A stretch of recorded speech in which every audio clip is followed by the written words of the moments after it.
स्वागत है आप सभी का हमारे यूट्यूब चैनल में। अभी हम बीएसईबी एस्टेट 2025 के लिए जो नोटिफिकेशन जारी हो चुका है उसके बारे में आप लोग के कुछ बताने आए हैं, जिसमें इसका जो आवेदन की प्रक्रिया है वो 19 तारीख से ही शुरू हो चुकी है, यानी कि आज 19 सितंबर है और आज से इसकी आवेदन प्रक्रिया शुरू हो चुकी है। और इसकी अंतिम तिथि की बात करें तो अंतिम तिथि जो रखा गया है 27 सितंबर तक रखा गया, यानी कि ज़्यादा दिन आपको टाइम नहीं मिले हैं, लगभग 1 सप्ताह का टाइम मिला है।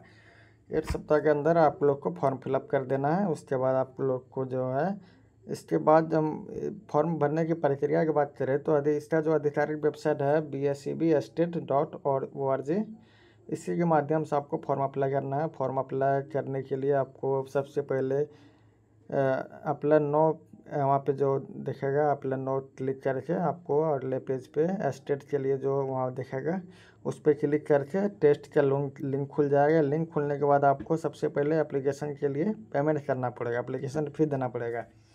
एप्लीकेशन फ़ी की बात करें तो इस बार जो है पेपर 1 अगर सिर्फ भरते हैं आप तो जनरल और ओबीसी के लिए 960 रुपया रखा गया है, और ST/ST की बात करें तो 707, यानी कि SC/ST के लिए लगभग 200 रुपया कम है जनरल और ओबीसी से। अगर आप दोनों पेपर 1 एंड पेपर 2 दोनों भरते हैं तो जनरल और ओबीसी के लिए 1440 रुपया रखा गया है, 1440, और SC/ST के लिए 1140 रुपया रखा गया है, दोनों पेपर आप भरते हैं तो।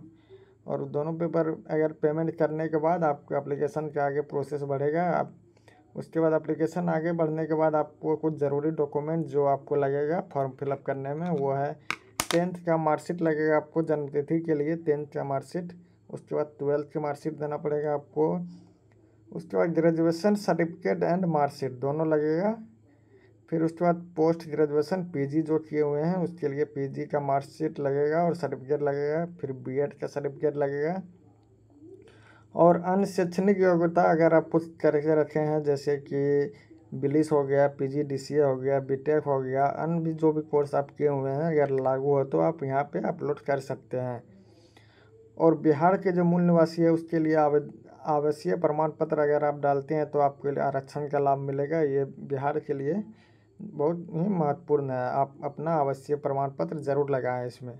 उसके बाद आवासीय प्रमाण पत्र लगाने के बाद आप अपना फॉर्म को आगे बढ़ा के फॉर्म फिलअप कर सकते हैं। और इसके फॉर्म फिलअप के बाद जो आपको एग्ज़ाम होगा वो एग्ज़ाम का डेट अभी फाइनल नहीं हुआ है, उसे एग्ज़ाम आपको बहुत जल्द ही अक्टूबर में ही एग्ज़ाम लेने का प्लान चल रहा है। अभी देखिए आधिकारिक वेबसाइट पे इसका फिर से प्रकाशन किया जाएगा। आप लोग अपना तैयारी जारी रखें। धन्यवाद।